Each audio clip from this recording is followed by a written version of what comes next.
ദൈവനാമത്തിന് മഹത്വമുണ്ടായിരിക്കട്ടെ. ഇന്ന് നമ്മൾ പ്രധാനമായും ചിന്തിക്കാൻ പോകുന്നത് ബ്രദർ സജിത്തും അദ്ദേഹത്തിന്റെ രോഗസൗഖ്യം എന്ന വിഷയത്തെ കുറിച്ചാണ്. അപ്പോൾ അതിന് മുഖാന്തരമായിട്ട് രണ്ട് വീഡിയോകൾ കണ്ട് നമുക്ക് മടങ്ങി. ആ ചെറുപ്പക്കാരനെ യേശു സ്പർശിക്കുന്നു. യേശുവിന്റെ മഹത്വം ഇറങ്ങി വ്യാപരിക്കുന്നു. ഇങ്ങോട്ട് യേശുവേ എന്ന് വിളിച്ചോ. പറഞ്ഞു, എത്ര വർഷമായി? ഓ, സൗഖ്യമായിരിക്കും. മോനെ എന്തിനു വേണ്ടി പ്രാർത്ഥിച്ചു? പറഞ്ഞു. ഇങ്ങനെ വോയിസ് കേട്ടോണ്ടിരിക്കുക, ചെവിയിൽ ഇങ്ങനെ സൗണ്ടുകൾ ഇങ്ങനെ കേട്ടോണ്ടിരിക്കുക ഫുൾ ടൈം. നോക്കണേ, ഒറ്റ മിനിറ്റ് കൊണ്ട് എങ്ങനെയാ നീ സൗഖ്യമാണെന്ന് നോക്കണേ. ഒറ്റ മിനിറ്റ് കൊണ്ടേ നോക്കണേ. ചെവിയിൽ നിന്ന് ഞാൻ ആ വോയിസിനെ ക്യാൻസൽ ചെയ്യുന്നു ഇപ്പോൾ തന്നെ. കേൾക്കുന്നുണ്ടോ മോനെ? ഇവിടെ നോക്ക, കേൾക്കുന്നുണ്ടോ ഇപ്പൊ അത്? കേൾക്കുന്നുണ്ടോ മോനെ ഇപ്പൊ അത്? ഇല്ല, ഇവിടെ വന്ന പിന്നെ ഇല്ലായിരുന്നു. ഇവിടെ കയറിയ പിന്നെ ഉണ്ടായിട്ടില്ല. കരമടിച്ചൊന്ന് യേശുവിന് ആരാധന. നിന്റെ ജീവിതത്തിൽ ഇനി നിനക്കത് വേണ്ട മോനെ. ലൈവ് ഡിസ്കണക്ട് ചെയ്തോ. പ്രത്യേകിച്ച് നാളെ രാവിലത്തെ ലൈവ് 10:30 ഓൺവേർഡ്സ് ഒരാളെ പോലും മിസ് ചെയ്യരുത്. വളരെ പ്രധാനപ്പെട്ട ലൈവാണ് വരാൻ പോകുന്നത്. അത് വിശേഷിച്ച് എല്ലാവരും സ്വീകരിക്കാനായിട്ട് ഓർപ്പിക്കുന്നു. രാവിലെ 10:30 ഇന്ത്യൻ സ്റ്റാൻഡേർഡ് ടൈം 10:30 നമ്മൾ ലൈവ് വരും. അത് വിശേഷിച്ച് പ്രയോജനപ്പെടുത്താനായിട്ട് ഓർപ്പിക്കുന്നു. Alright, thank you. ഈ സമയത്ത് 3 കാര്യങ്ങൾ ഇപ്പൊ ചെയ്യാൻ പോവാം. ഇരുന്നാട്ടെ എല്ലാവരും ഇരുന്നാട്ടെ. 3 കാര്യങ്ങൾ നമ്മൾ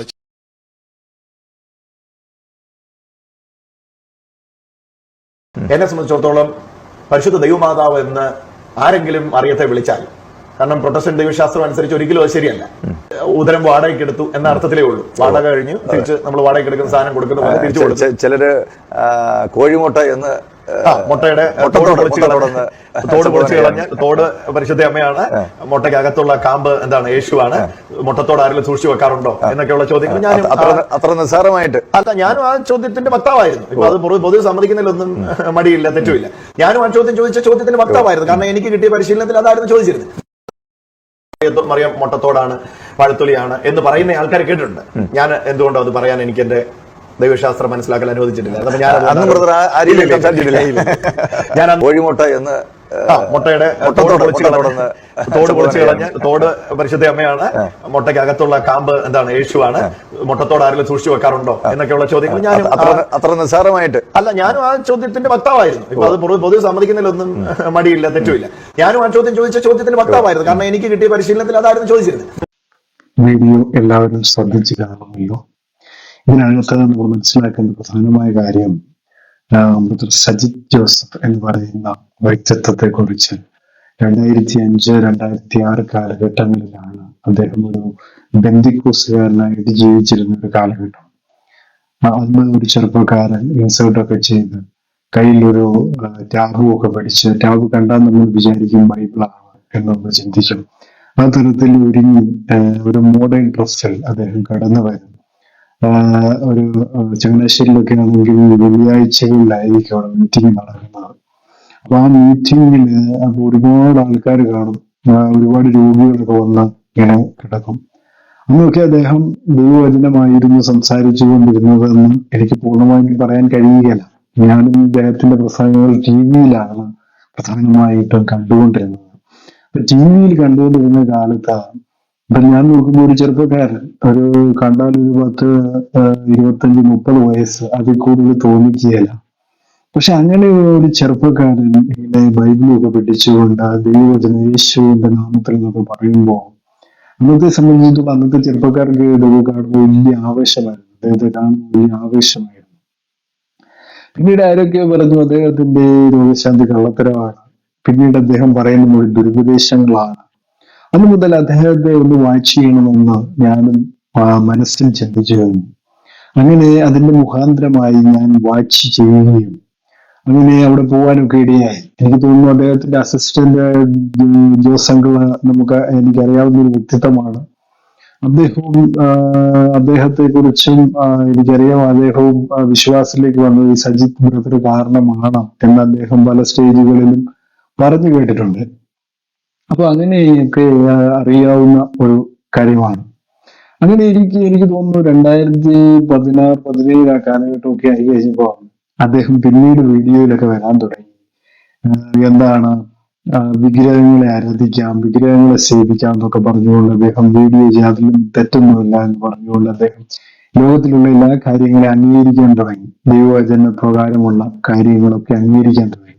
അപ്പൊ അദ്ദേഹത്തിന്റെ താഴെ വന്ന കമന്റുകളിൽ, ആ പറയുന്ന കമന്റുകളിലൊക്കെ വന്ന ഒരു കാര്യം എന്ന് പറഞ്ഞു കഴിഞ്ഞാൽ, നിങ്ങൾ ഇന്നും ഒരു കത്തോലിക്കനാണ് എന്നുള്ള കാര്യം ഞങ്ങൾക്കറിയാം, ഞങ്ങൾക്കത് മനസ്സിലായി. നിങ്ങൾ എവിടെ പോയാലും ആ കത്തോലിക്കനായിട്ട് തന്നെയാണ് ജീവിക്കുന്നു എന്നുള്ള കാര്യം അറിയാമെന്ന് പല ആളുകളും അദ്ദേഹത്തിന്റെ വീഡിയോയുടെ താഴെ വന്ന് കമന്റ് ചെയ്തിരിക്കുന്നത് ഞാൻ കണ്ടിട്ടുണ്ട്. അപ്പൊ എനിക്ക് മനസ്സിലായി ഇദ്ദേഹം ഇതൊക്കെ ചെയ്യുന്നുണ്ടായിരുന്നുവെങ്കിലും ഇദ്ദേഹത്തിന്റെ രോഗശാന്തിയൊന്നും കറക്റ്റായിട്ടൊന്നും ആയിരുന്നില്ല. അന്നത്തെ നമ്മൾ ആ ചെറുപ്പക്കാരനെ കാണുമ്പോൾ 2006-2007 കാണുമ്പോൾ നമ്മൾ വിചാരിക്കുന്ന എന്താണ്, ഇദ്ദേഹം ദൈവത്തിന് വേണ്ടി തെരഞ്ഞെടുക്കപ്പെട്ട ഒരു വിശുദ്ധ മനുഷ്യനാണ്, അല്ലെങ്കിൽ പിന്നെ ഇദ്ദേഹം ഇങ്ങനെയുള്ള അത്ഭുതങ്ങൾ ചെയ്യുകയില്ല, ഇങ്ങനെയുള്ള കാര്യങ്ങളൊക്കെ ദൈവം അയാളെ കൊണ്ട് ചെയ്യിക്കുന്നത് കാണുമ്പോൾ എല്ലാവരും അങ്ങനെയാണ് ചിന്തിച്ചുകൊണ്ടിരുന്നത്. പിന്നീട് ഇദ്ദേഹത്തെ കുറിച്ച് നമുക്ക് മനസ്സിലാക്കാൻ കഴിഞ്ഞത് ഇദ്ദേഹം അങ്ങനെയുള്ള ഒരു വ്യക്തിത്വമല്ല എന്നുള്ളതാണ് അദ്ദേഹത്തെ കുറിച്ച് പിന്നീട് എനിക്ക് അറിവായത്. കാരണം ഇദ്ദേഹം അങ്ങനെയുള്ള ഒരു കാര്യങ്ങളും ചെയ്യുന്നില്ല. കാരണം ഇദ്ദേഹത്തെ സംബന്ധിച്ചിടത്തോളം കത്തോലിക്ക ബാക്ക്ഗ്രൗണ്ടിൽപ്പെട്ട വ്യക്തിത്വമാണ്. കത്തോലിക്ക പൂർണ്ണമായി അദ്ദേഹത്തിന് വിടുവാനായിട്ട് കഴിഞ്ഞിരുന്നില്ല. അദ്ദേഹം ബെന്തിക്കോസ് വന്നപ്പോഴും ബെന്തിക്കോസിലെ ചില കാര്യങ്ങളൊക്കെ അതുകൊണ്ടാണ് മാതാവിന്റെ കാര്യമൊക്കെ പറഞ്ഞപ്പോൾ ബെന്തിക്കോസുകാർ അങ്ങനെ ട്രെയിനിങ് കൊടുക്കും. ബെന്തിക്കോസുകാർ അവിടെ ആർക്കും ട്രെയിനിങ് കൊടുത്തതായിട്ട് എന്റെ ഓർമ്മയിലില്ല, ഞാൻ കണ്ടിട്ടുമില്ല. അദ്ദേഹം പറയുന്നു പ്രത്യേക ട്രെയിനിങ് കൊടുക്കുന്നുണ്ട്, കന്യാമറിയത്തെ തള്ളി പറയുവാനായിട്ടുള്ള പ്രത്യേക ട്രെയിനിങ്ങുകൾ ബെന്തിക്കോസുകാർ കൊടുക്കുന്നുണ്ടെന്നൊക്കെയാണ് അദ്ദേഹം പറയുന്നത്. എന്താണ് പറയുക, കന്യാമറിയത്തിന് പ്രാധാന്യമില്ല, അല്ലെങ്കിൽ ദൈവത്തിന്റെ മാതാവായിരുന്ന മറിയത്തിന് എന്ന് പറയുമ്പോഴത്തേക്കും ദൈവത്തിന് മാതാവാകാൻ ഭാഗ്യം ലഭിച്ച, അല്ലെങ്കിൽ യേശു കർത്താവിന്റെ അമ്മയാകുവാൻ ഭൂമിയിൽ ഭാഗ്യം ലഭിച്ച മറിയത്തിന് യാതൊരുവിധ പ്രാധാന്യങ്ങളും അല്ലെങ്കിൽ ഒരു ബഹുമാനവും കൊടുക്കുന്നില്ല, റെസ്പെക്ട് കൊടുക്കുന്നില്ല എന്നൊക്കെയായിരുന്നു അദ്ദേഹത്തിന്റെ ആ വീഡിയോയിലുള്ള വാദം. അപ്പൊ അതിൽ നിന്നൊക്കെ നമ്മൾ മനസ്സിലാക്കേണ്ട ഒരു പ്രധാനമായ കാര്യം എന്ന് പറയുന്നത്, അദ്ദേഹത്തിന് ഒന്നാമത്തെ കാര്യം കത്തോലിക്ക സഭ വിട്ടത് ഭയങ്കര വിഷമമായിരുന്നു ഒരു ഭാഗത്ത്. രണ്ടാമത്തെ കേസ് എന്ന് പറയുന്നത് ഇദ്ദേഹം ചെയ്യുന്ന സൗഖ്യങ്ങൾ, ഇതൊന്നും സത്യമായ സൗഖ്യങ്ങളാണെന്ന് എനിക്ക് തോന്നിയിട്ടില്ല. കാരണം അങ്ങനെ സൗഖ്യം ചെയ്യാനായിരുന്നെങ്കിൽ അദ്ദേഹത്തിന്റെ അവിടെ വരുന്ന ലക്ഷങ്ങളോളം വരുന്ന ആൾക്കാർ പ്രശ്നത്തിൽപ്പെട്ട ആൾക്കാരാണ്. ഇവരെ എല്ലാം അദ്ദേഹം വിളിച്ച് അവരുടെ പ്രശ്നങ്ങൾ പരിഹരിച്ചിരുന്നു. കർത്താവ് യേശു ക്രിസ്തു സൗഖ്യമാക്കുന്ന കാലത്ത് ഒരു മനുഷ്യനെ പോലും കർത്താവ് യേശു ക്രിസ്തുവിന്റെ അടുക്കെ വന്ന ഒരാളെ പോലും തള്ളിവിട്ടതായിട്ട് പറയുന്നില്ല. അപ്പോസ്തലന്മാരുടെ കാലത്ത് പോലും വന്ന ഒരാളെ പോലും മാറ്റി നിർത്തിയതായിട്ട് പറയുന്നില്ല. കർത്താവിന്റെ അടുക്കൽ ചെന്നവർക്ക് എല്ലാ സൗഖ്യം ലഭിച്ചിട്ടുണ്ട്. ഇവരുടെ സൗഖ്യങ്ങൾ എന്ന് പറയുന്നത് വളരെ ശ്രദ്ധിക്കുകയാണെങ്കിൽ ഇവരുടെ സൗഖ്യം, ഇവരുടെ പ്രവചനം, ഇതെല്ലാം കണക്കൂട്ടലുകൾ മാത്രമാണ്. സത്യമായ ഒരു പ്രവചനമൊന്നും ഇവർ പ്രവചിക്കുന്നില്ല എന്നുള്ളതാണ് സത്യം എന്ന് പറയുന്നത്. ഇവർക്ക് ഒന്നാമത്തെ കാര്യം ഇവർ സമൃദ്ധി എന്നും കൃപയുടെ നേരമെന്നായിരുന്നു ഇദ്ദേഹത്തിന്റെ ആദ്യകാല വീഡിയോകളിലൊക്കെ നമ്മൾ കാണുമ്പോൾ ഇദ്ദേഹത്തെ കാണുന്ന കൃപയുടെ നേരം എന്ന് പറഞ്ഞൊരു പാട്ടൊക്കെ വെച്ചുകൊണ്ട് അദ്ദേഹം കൃപ എന്ന് പറയുന്ന ഒരു ഇവർക്കൊക്കെ ഒരു പ്രത്യേക പോയിന്റ് ഉണ്ട്. കൃപ അല്ലെങ്കിൽ കരുണ, ഇങ്ങനെയുള്ള പ്രത്യേക എന്താ പറയാ മോട്ടിവേഷണൽ സ്പീച്ച് തിങ്കിങ്ങുകൾ ഇവർക്കുണ്ട്. അപ്പൊ അത് വെച്ചാണ് ആളുകളെ എല്ലാം കയ്യിലെടുക്കുന്നതും ആളുകളെ പറ്റിക്കുന്നതും എല്ലാം അങ്ങനെ തന്നെയാണ്. അങ്ങനെ പണം ഉണ്ടാക്കുന്ന അല്ലെങ്കിൽ ആളുകളുടെ കയ്യിൽ നിന്ന് പണം ഉണ്ടാക്കിയെടുക്കുക എന്നുള്ളത് മാത്രമാണ് ഇവർക്ക് ലക്ഷ്യം എന്ന് പറയുന്നത്. അല്ലാതെ വേറൊന്നും ഇതിനകത്തില്ല. ഇവർക്ക് ആകെ കൂടെ സൗഖ്യമാകുന്ന ചെറിയ മുഴുവൻ എന്തെങ്കിലും ഉണ്ടെങ്കിൽ സൗഖ്യമാകും, ചെറിയ ചെറിയ അസുഖങ്ങളാണ്. കാരണം ഞാൻ ഒരു മെഡിക്കൽ ഫീൽഡിൽ വർക്ക് ചെയ്യുന്നത് കൊണ്ട് എനിക്കറിയാം. കാരണം എത്രമാത്രം ഡോക്ടേഴ്സ് ഒക്കെ ആണെങ്കിൽ തന്നെയും എന്തെല്ലാം ടെസ്റ്റുകൾ നടത്തിയിട്ടാണ് രോഗം കണ്ടെത്തിയെടുക്കുന്നത്. ഇപ്പൊ ഇവരെ സംബന്ധിച്ചിടത്തോളം ഇവർക്ക് അങ്ങനെ ഒരു സെൻസ് ഉണ്ടെങ്കിൽ, കാരണം ഇവർക്ക് അവരുടെ രോഗങ്ങൾ കാണാമെങ്കിൽ, കാരണം അവർ ദൈവത്തിൽ നിന്നുള്ളവരായിരിക്കണം, സെൻസുകൾ ഉണ്ടെങ്കിൽ തന്നെ. അല്ലെങ്കിൽ വേറെ എന്തെങ്കിലും കുട്ടിച്ചാത്തനോ ആരെങ്കിലും എന്തെങ്കിലും കൂടെ കാണും. അപ്പൊ ഇങ്ങനെയുള്ള കാര്യങ്ങൾ ഉണ്ടെങ്കിൽ മാത്രമേ ഇതൊക്കെ ചെയ്യാനായിട്ട് പറ്റത്തുള്ളൂ. അല്ലാത്തവർക്ക് ഇതൊന്നും ചെയ്യാനായിട്ട് പറ്റത്തില്ല. ഇങ്ങനെയുള്ള ആളുകൾക്ക് ഇതൊക്കെ പറ്റുകയുള്ളൂ. കർത്താവ് യേശു ക്രിസ്തുവിന്റെ പേര് പറയുക, എന്നിട്ട് സൗഖ്യങ്ങൾ നടത്തുക, കർത്താവ് യേശു ക്രിസ്തുവിന്റെ ബ്രാൻഡ് നെയിം ആക്കുക, ഇങ്ങനെയൊക്കെയാണ് ഇവരുടെ സൗഖ്യ പരിപാടികൾ എന്ന് പറയുന്നത്. അപ്പം ഇതൊക്കെ കേൾക്കുമ്പോൾ സാധുക്കളായ ആൾക്കാർ ചെന്ന് ഇവരെ വലയിലേക്ക് എന്ന് വീഴും. ഇവർക്ക് വലിയ വലിയ അസുഖങ്ങളൊന്നും സൗഖ്യമാക്കാൻ ഇവർക്ക് കഴിയില്ല. ക്യാൻസർ ആകട്ടെ, അതുപോലെ ബ്രെയിൻ ട്യൂമർ ആകട്ടെ, അങ്ങനെ വലിയ വലിയ അസുഖങ്ങൾ ഈ ലോകത്തുണ്ട്. ഇവർക്ക് പ്രാർത്ഥിച്ച് ഇവർ തലമേൽ കൈവച്ച് കഴിഞ്ഞാൽ സൗഖ്യമാകുമെന്ന് ഇവർക്ക് എങ്ങനെ ഉറപ്പ് പറയാൻ കഴിയും? ഇവർ ഉറപ്പൊന്നും പറയുന്നില്ല. ഇവർ പലരും എനിക്ക് തോന്നുന്നു അടൂരുള്ള ടിജോ തോമസ് പാസ്റ്റർ വാചകൻ എന്ന് പറയുന്ന വ്യക്തിത്വം, അദ്ദേഹം ഒരു അമ്മച്ചിയുടെ തലയിൽ കൈ വെച്ചിട്ട് അമ്മച്ചിയുടെ തലയിലെ ട്യൂമർ മാറുമെന്ന് പറഞ്ഞു. പക്ഷെ അമ്മച്ചി ഒരു മാസം കഴിഞ്ഞ് മരിച്ചുപോയി എന്ന് പല വീഡിയോകളും നമ്മൾ കണ്ടതാണ്. അപ്പൊ ഇവരുടെയൊക്കെ സൗഖ്യം ഇത്രയൊക്കെ ഉള്ളൂ. കാരണം എപ്പോ വേണമെങ്കിലും നിലനിൽക്കുന്ന സൗഖ്യങ്ങളല്ല. കർത്താവ് കൊടുക്കുന്ന സൗഖ്യങ്ങൾ എന്ന് പറയുന്നത്, രക്തസ്രാവകാരിയായ സ്ത്രീക്ക് സൗഖ്യം കൊടുത്തു, അത് നിലനിന്നു എന്നാണ് നമ്മൾ കാണാൻ കഴിയുന്നത്. പിന്നെ നമുക്ക് അതിനെക്കുറിച്ച് അവിടെ പറയുന്നില്ല എങ്കിലും അവിടെ കർത്താവ് സൗഖ്യമാക്കിയതെല്ലാം വലിയ വലിയ രോഗങ്ങളാണ്. അപ്പോസ്തലന്മാർ കൈവിട്ടതും വലിയ വലിയ രോഗങ്ങളുള്ളവരെയാണ്, രോഗങ്ങളും വ്യാധികളും ഉള്ളവരെയൊക്കെയാണ്. പക്ഷെ ഇവർ ചെയ്യുന്നത് എന്താണ്? പണം ഉണ്ടാക്കാനുള്ള ഒരു മാർഗം എന്ന് മാത്രമേ ഇതിനകത്ത് നമുക്ക് പറയുവാനായിട്ട് സാധിക്കുകയുള്ളൂ.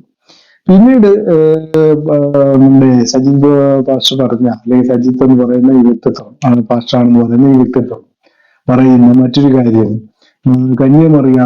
കന്യമറിയത്തെ പരിശുദ്ധ എന്ന് വിളിക്കണം. പരിശുദ്ധ എന്നൊരു കാര്യം ദൈവത്തിന് മാത്രം അവകാശപ്പെട്ടതാണല്ലോ സജിത് ബ്രദറെ. അത് മനുഷ്യന് ഇടാനായിട്ട് യാതൊരുവിധ കാര്യങ്ങളുള്ളൂ. കാരണം മനുഷ്യനെല്ലാം വിശദീകരിക്കപ്പെടുന്നവരാണ്, തെരഞ്ഞെടുക്കപ്പെട്ട് വിശദീകരിക്കപ്പെട്ട് ജീവിക്കുന്നവരാണ്, നീതീകരിക്കപ്പെട്ട് ജീവിക്കുന്നവരാണ്. കർത്താവ് യേശു ക്രിസ്തുവിന്റെ അതുകൊണ്ട് ഞാൻ ഒരു വാക്യം വായിക്കുമ്പോൾ തന്നെ നമുക്ക് കാണാനായിട്ട് സാധിക്കുന്നുണ്ട്. 1 കൊരിന്ത്യർ 6:11 നമ്മൾ വായിക്കുമ്പോൾ അവിടെ എഴുതിയിരിക്കുകയാണ്, നിങ്ങൾ ചിലർ ഈ വകക്കാരായിരുന്നു, എങ്കിലും നിങ്ങൾ കർത്താവ് യേശു ക്രിസ്തുവിന്റെ നാമത്തിലും നമ്മുടെ ദൈവത്തിന്റെ ആത്മാവിനാലും നിങ്ങളെ തന്നെ കഴുകി ശുദ്ധീകരണവും നീതീകരണവും പ്രാപിച്ചിരിക്കുന്നു. അപ്പൊ സ്വയമായിട്ട് ദൈവത്തിന്റെ അല്ലെങ്കിൽ കർത്താവ് യേശു ക്രിസ്തുവിനെ ഉദരത്തിൽ ചുമക്കുവാനായിട്ട് ഭാഗ്യം ലഭിച്ച മറിയം എന്ന് പറയുന്ന ആ വ്യക്തിത്വം ദൈവത്തിന്റെ മകൾ തന്നെയാണ്. അവരും ശുദ്ധീകരിക്കപ്പെടേണ്ടത്, അവരും ശുദ്ധീകരിക്കപ്പെട്ട് നീതീകരിക്കപ്പെട്ടു. കാരണം അപ്പോസ്തല പ്രവൃത്തികളിൽ ആദ്യത്തെ മീറ്റിംഗ് അവിടെ നടക്കുമ്പോ അവർ മറിയോ അവരോടൊപ്പം ഉണ്ട്. ശ്രദ്ധിക്കേണ്ട, മറിയോ അവരോടൊപ്പം ഉണ്ട്. അല്ലെന്നല്ല ഞാൻ പറയുന്നത്. കാരണം മറിയ കന്യകയാണെന്ന് ഒരിടത്തൊരു ചെലവില്ല. യേശുവിന് വേറെ സഹോദരന്മാരുണ്ടായിരുന്നു, അല്ലെ?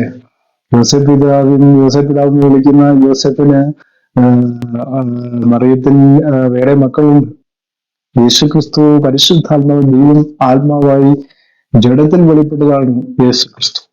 അപ്പൊ യേശു ക്രിസ്തു എന്താണ് ലോകപരമായിട്ടുള്ള മകനായിരുന്നില്ല. അതാണ് നമ്മൾ മനസ്സിലാക്കേണ്ടത്. ആത്മീയപരമായിട്ടാണ് കർത്താവിന്റെ ജന്മം, അല്ലെ? ആത്മീയമാണ് കർത്താവിന്റെ ജന്മത്തിൽ നമുക്ക് കാണുന്നത്. ആത്മീയതയാണ്, നോട്ട് ഭൗതികത അല്ലെങ്കിൽ ലോകവുമായി യാതൊരു ബന്ധവുമില്ലാത്ത ജന്മമാണ് കർത്താവിന്റെ ജന്മം എന്ന് പറയുന്നത്. കർത്താവ് ജനിച്ചത് ലോകപരമായിട്ടുള്ള ബന്ധങ്ങളിൽ നിന്നല്ല. അങ്ങനെയുള്ള ബന്ധത്തിൽ നിന്നാണ് കർത്താവ് ജനിച്ചിരുന്നെങ്കിൽ അതിന് അതിൻ്റെതായ കാര്യങ്ങളുണ്ട്. കാരണം ബയോളജിക്കൽ പരമായിട്ടുള്ള ജന്മമായിരുന്നെങ്കിൽ, ബയോളജിക്കൽ പരമായിട്ടുള്ള ബന്ധമായിരുന്നില്ല കർത്താവിന്റെ ജന്മവുമായി ബന്ധപ്പെട്ട് പറയുന്നത്. അതേസമയം നമ്മൾ മനസ്സിലാക്കേണ്ട വേറൊരു കാര്യം എന്ന് പറയുന്നത്, കർത്താവായ യേശു ക്രിസ്തുവിന്റെ ജന്മം ദൈവത്തിന്റെ ആത്മാവിൽ ജനിക്കുകയായിരുന്നു. ദൈവത്തിന്റെ ആത്മാവ് ജഡത്തിൽ വെളിപ്പെടുകയായിരുന്നു. അങ്ങനെയാണ് കർത്താവ് ജനിച്ചത്. അപ്പം അതുമായി യാതൊരു ബന്ധവുമില്ലാത്ത കാര്യമാണ്. ഭാഗ്യവതി എന്ന് മാത്രമേ ലോകം ആഴ്ത്തുവെന്ന് പറഞ്ഞിട്ടുള്ളൂ. ഒരു പരിശുദ്ധയാണ് എന്ന്, പരിശുദ്ധ എന്നൊരു പദവി മനുഷ്യരാണ് കൊടുത്തത്. കാരണം മനുഷ്യരെല്ലാം വിശദീകരിക്കപ്പെടുന്നവരാണ്. അതാണ് ഇവിടെ രേഖപ്പെടുത്തിയിരിക്കുന്നത്, അല്ലെ? നിങ്ങളെ തന്നെ കഴുകി വിശദീകരിക്കപ്പെട്ടവർ എന്ന് അവിടെ രേഖപ്പെടുത്തിയിരിക്കുന്നത്. നിങ്ങളിൽ ചിലര് ഈ വകക്കാരായിരുന്നു. അപ്പൊ എല്ലാ ആളുകളും, അതായത് ആദാമ്യ പാപം മനുഷ്യരിൽ തലമുറയായിട്ട് ഉണ്ട് എന്നുള്ളതാണ്. അത് കർത്താവായ യേശു ക്രിസ്തുവിൽ വിശ്വസിച്ച് അവന്റെ നാമത്തിൽ സ്നാനമേൽക്കുമ്പോഴാണ് അത് പൂർണ്ണമായി തീരുന്നു, പാപങ്ങൾ ക്ഷമിക്കപ്പെടുന്നത്. അല്ലാതെ താങ്കൾ പറയുന്ന പോലെ കന്യാമറിയത്തിന് പരിശുദ്ധ എന്ന പദം അത് വളരെ തെറ്റാണ് സജിത് പാസ്റ്റർ ഉപയോഗിച്ചത് എന്ന് ഇവിടെ ഓർമ്മിപ്പിക്കുകയാണ്. പിന്നെ സജിത്തിനെ സംബന്ധിച്ചിടത്തോളം അദ്ദേഹത്തിന്റെ സൗഖ്യങ്ങളൊന്നും സത്യമായ സൗഖ്യങ്ങളല്ല, എല്ലാം ആക്ടിങ് മാത്രമാണ്. കുറേയധികം മോട്ടിവേഷൻ തിയറികളും മോട്ടിവേഷൻ ക്ലാസ്സുകളും മാത്രമാണ് അദ്ദേഹത്തിന്റെ പ്രസംഗങ്ങൾ എന്ന് പറയുന്നത്. അത് എല്ലാവർക്കും മനസ്സിലായ കാര്യമാണ്, ഇനി എല്ലാവർക്കും മനസ്സിലായിക്കൊണ്ടിരിക്കുന്നു. അത് തന്നെയാണ് സത്യം എന്ന് പറയുന്നത്. അതുകൊണ്ട് ഇനിയുള്ളവരൊക്കെയും അദ്ദേഹത്തിന്റെ ശ്രദ്ധിക്കുക, അദ്ദേഹത്തിന്റെ പ്രസംഗങ്ങൾ ശ്രദ്ധിക്കുക. അദ്ദേഹം ആളുകളെ എന്ത് ചെയ്യുന്നു, വീണ്ടും വീണ്ടും പറ്റിച്ചുകൊണ്ടിരിക്കുന്നു. അതുപോലെ തന്നെ കത്തോലിക്ക സഭയിലെ അധ്യക്ഷൻ പറഞ്ഞു ഇതെല്ലാം ദൈവാത്മാവിന്റെ പ്രവർത്തനമാണ്. ദൈവാത്മാവിന്റെ പ്രവർത്തനമാണെങ്കിൽ ഏകദൈവത്തിൽ വിശ്വസിക്കണം. ദൈവവചനം എന്ന് പറയുന്ന പോലെ ഏകദൈവത്തിൽ വിശ്വസിക്കണം. അതുപോലെ തന്നെ കർത്താവ് യേശുക്രിസ്തുവിന്റെ സ്നാനം, ഇത് രണ്ടും സ്വീകരിക്കാതെ കർത്താവ് യേശുക്രിസ്തുവിന്റെ വകയാണെന്ന് ആർക്കും പറയാൻ കഴിയുകയില്ല. അതുകൊണ്ട് മാമോദിസ മുങ്ങിയതാണെങ്കിലും അതുപോലെ തന്നെ മോട്ടിവേഷൻ പേടിയെടുക്കുന്നുണ്ടെന്ന് പറഞ്ഞാലോ, ഇവിടെ ഒരു കാര്യം പറഞ്ഞാൽ കർത്താവിന്റെ നാമത്തിൽ ഞാൻ അത്ഭുതങ്ങളും അടയാളങ്ങളും കാണിച്ചു എന്ന് പലരും അന്നാളിൽ നിങ്ങൾ പറയുമെന്ന് കർത്താവ് എന്ന് പറഞ്ഞിട്ടുണ്ട്. അപ്പൊ ആ ഗണത്തിലാകാതെ സജിത് ബദർ സൂക്ഷിക്കുക എന്ന് പറഞ്ഞുകൊണ്ട് ഈ വീഡിയോ ഞാനിവിടെ അവസാനിപ്പിക്കുന്നു. ഈ വീഡിയോ കണ്ട് ഫോളോ ചെയ്യാൻ ആഗ്രഹിക്കുന്നവർ ഫോളോ ചെയ്യുക, ലൈക്ക് ചെയ്യുക, സബ്സ്ക്രൈബ് ചെയ്യുക. God bless you.